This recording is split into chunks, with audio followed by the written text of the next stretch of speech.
Здравствуйте, вы смотрите выпуск новостей на телеканале Челны ТВ. В студии Эльмира Гайнудинова. Я и мои коллеги готовы рассказать о самых актуальных новостях на сегодня.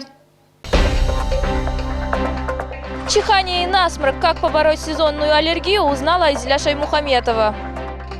Вездеход на гусеничном ходу. Совсем скоро эта модель будет отправлена в зону проведения СВО. Внутри кабины побывала Эльмира Гайнудинова. Кто, если не мы? В Челнах состоялся слет психолого-педагогических классов. Подробнее в материале Христины Балабановой. Челнинец делает маникюр прекрасным дамам. Много ли желающих к нему попасть? И как реагируют женщины, узнав, что мастер мужчина? Узнаете в сюжете Лейсан Габдрашитовой. В Челнах продолжается прививочная кампания против кори. Как предупреждают медики, только вакцина помогает уберечься от опасного заболевания. Ведь корь страшна именно своими последствиями. А какими именно? Ответ на этот вопрос озвучим в нашем материале. Гулия Мухаммеддинова работает старшей медсестрой профилактического отделения поликлиники номер 3. Она всегда следит за личным календарем прививок. Вот сегодня пришло время вакцинироваться против кори. Будучи я сама, как говорится, медсестра, знаю, что это такое, насколько это опасно. Поэтому я стараюсь придерживаться всем вакцинациям. И вам всем советую. У меня все близкие, знакомые также вакцинируются. Защититься от кори возможно с помощью прививки. Так вот эта сухая вакцина коревая культуральная, живая, она разводится с помощью воды для инъекций. Перед вакцинацией обязательно осмотр у медработников. Они измерят давление, сатурацию. И если нет никаких противопоказаний, то можно и привиться против кори. Как отмечают врачи, это опасное заболевание. Если в помещении находится 100 человек и есть больной корью, то заражены будут от 93 до 97 человек. Поэтому заразность выше, чем даже у ветрянки.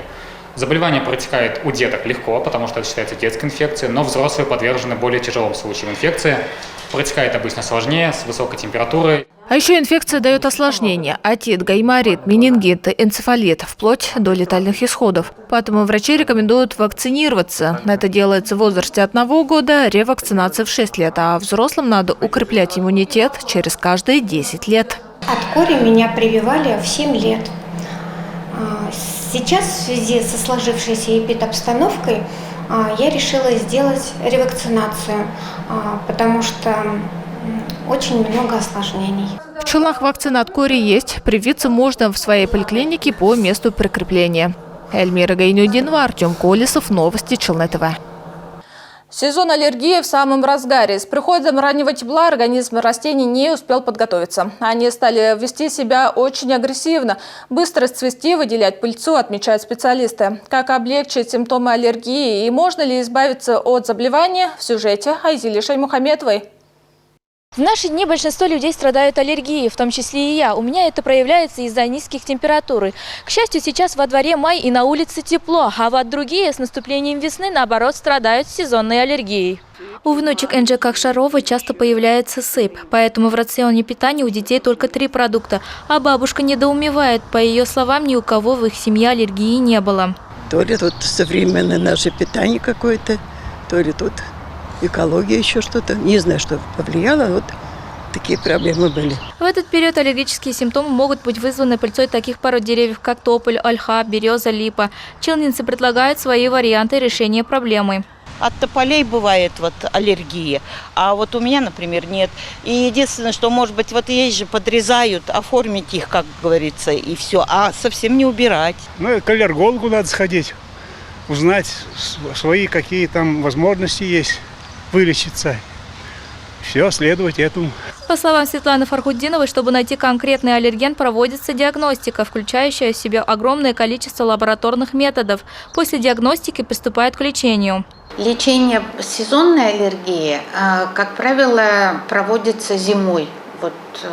По всем законам лечат тогда, когда нет воздействия на аллергена.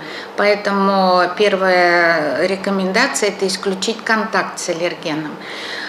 Проводят лечение, самое эффективное – это специфическая иммунотерапия.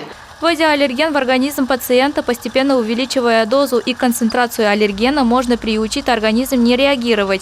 А чтобы устранить аллерген сезонной аллергии, больным следует закрывать окна, проветривать комнату только поздно вечером или ночью.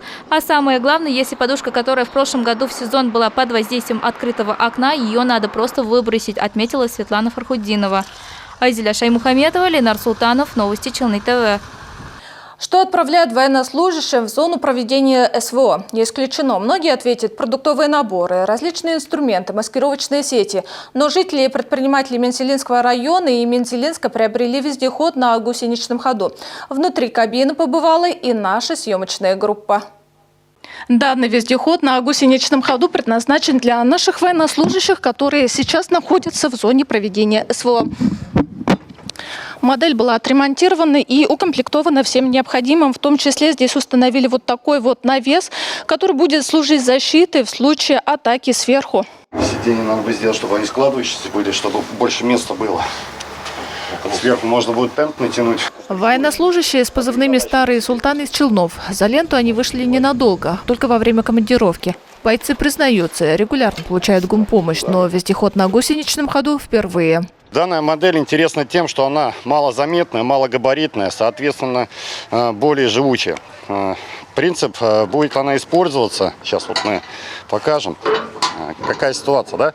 Она будет использоваться в первую очередь для перевозки личного состава, там, где это необходимо, для быстроты оперативных мероприятий. Вот такой вездеход на гусеничном шагу, который имеет двигатель 245 дизельный, самый надежный. Но вот коробка передач тоже, она очень надежная, очень хорошая.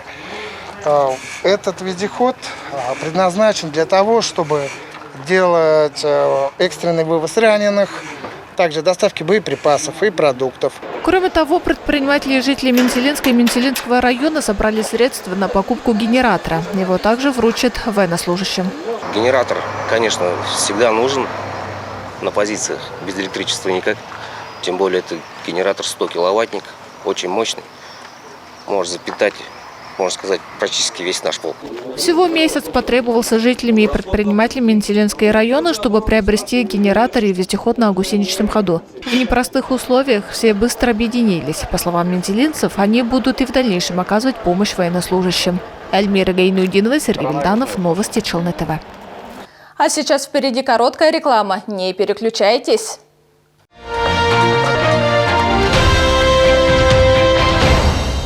Челны, встречай! Свежий улов прямо с Камчатки. Чавыча, красная икра, белорыбица. Все от производителя. С 15 по 20 мая. ТЦ Грин, первый этаж. Остановка «Глобус». Требуются водители-экспедиторы категории Е. Грузоперевозки по России. Зарплата от 80 тысяч рублей. Телефон 919 626 30 70.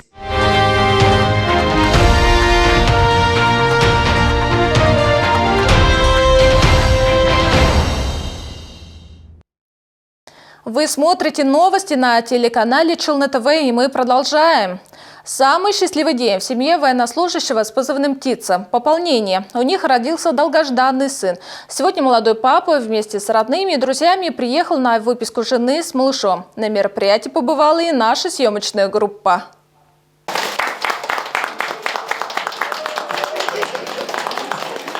Словно и не было этих долгих 6 месяцев разлуки. Семья военнослужащего с позывным «Птица» вновь вместе. И сегодня молодой отец пришел на выписку жены с сыном.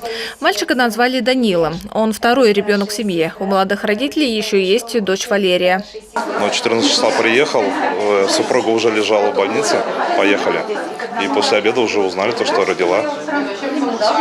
Позвонила, сказала, рождение сын, наследник. Защитник, можно сказать, то же самое. Дочка очень переживала, ждала, скучала, что наконец-то домой. Радостные. И этой радостью они поделились с самыми близкими, которые пришли поздравить молодых родителей. Как отмечают родные, сегодня у них двойной праздник. Во-первых, внук родился здоровенький, я из-за этого рада. Второе, у меня зять вернулся, хотя временно. Я счастлива. А еще поздравить семью военнослужащего приехал руководитель исполнительного комитета Фарид Салахов. Он не обделил вниманием и старшего их ребенка. Помогай маме, без тебя не получится. Она, я думаю, очень рассчитывает на твою помощь. Ты уже взрослый, у тебя уже большой опыт, я думаю, ты ей будешь подсказывать и помогать.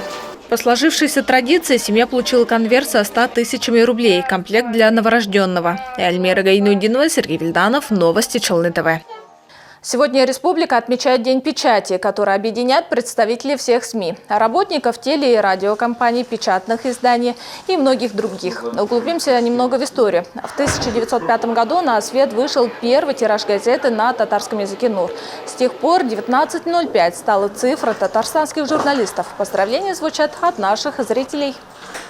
Я бы, наверное, порекомендовала следить за новыми модными тенденциями в сфере журналистики, чтобы делать контент релевантнее, актуальнее и находить все больше зрителей.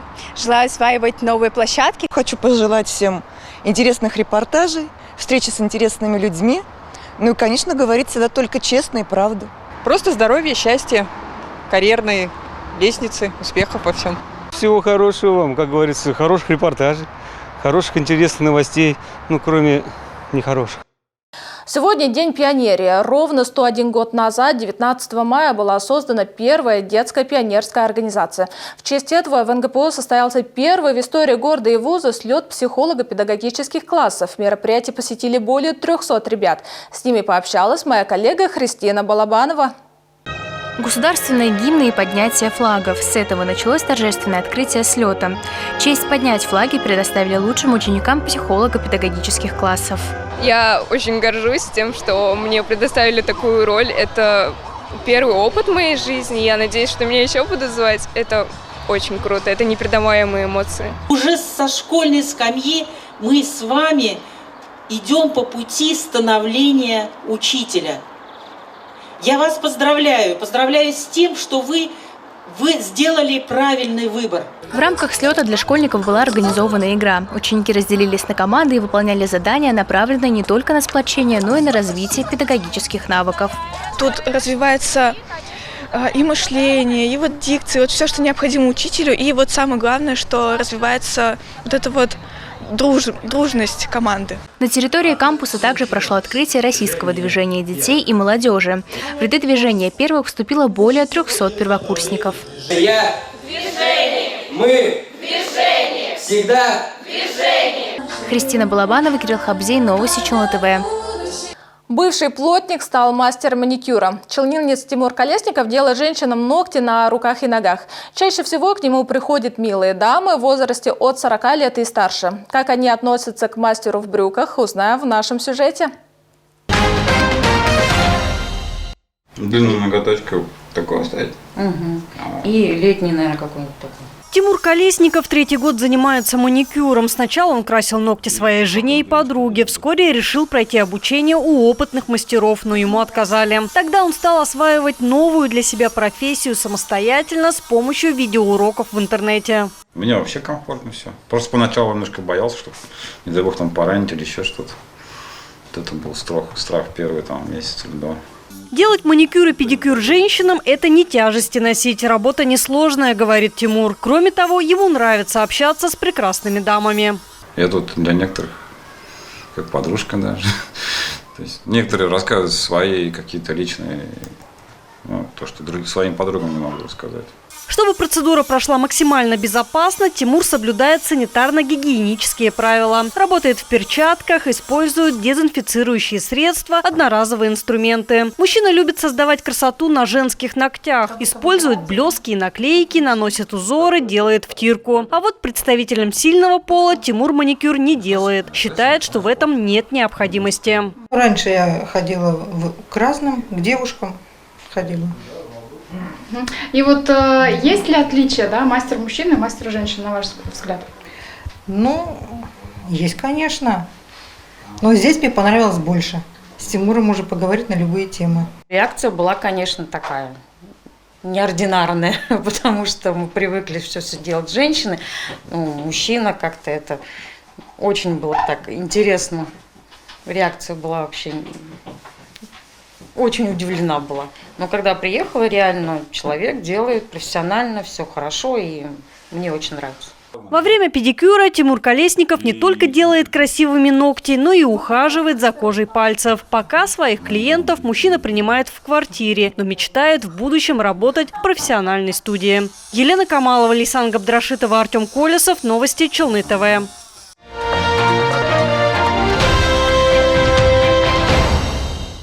Вкусное, здоровое и полезное. В Челнах продолжает работать выставка-ярмарка икра и рыбы камчатская. На любой вкус больше 35 видов морских деликатесов свежего улова, в которых содержатся так необходимые нам микроэлементы без добавок и консервантов. На витрине свежий улов. Челнинцы, отведавшие хоть раз дары Камчатки, возвращаются за этим лакомством снова. Причина – вкус и качество. Белуга, нерка, кижуч, палтус, белорыбица, чавыча. Рыба приготовлена прямо на берегу и доставлена к вашему столу. Конечно же, всеми любимая – это чавыча. Шикарнейшая рыба, очень нежная, очень вкусная, она богата витаминами, микроэлементами. Смотрите, как она лосится. Это натуральный рыбий жир, омега-3, омега-6. Можно заранее закупиться камчатской продукцией и заморозить ее. При правильной разморозке рыба не теряет полезных свойств и вкусовых качеств. Отдельного внимания достойна красная икра. Крупная и нежная, тает во рту. Икриночка к икриночке, без горечи и с полным набором полезных веществ. Прихожу не первый раз. Мне нравится чавича вяленая, вот соленая просто, не копченая, ничего. Так что спасибо за то, что приезжаю. У нас даже малыш ест двухлетний. Нравится ему, красная рыбка нравится. Я каждый раз покупаю. Мы уже все перепробовали. Вот икра больно нравится их мне. Я покупала икру. И вы знаете, ее можно и заморозить. И она свои свойства не теряет. Так что, в принципе, нам все устраивает, нам нравится. Приобрести более 35 видов морских деликатесов можно в торговом центре «Грин» до 20 мая включительно. Вход со стороны Автозаводского проспекта.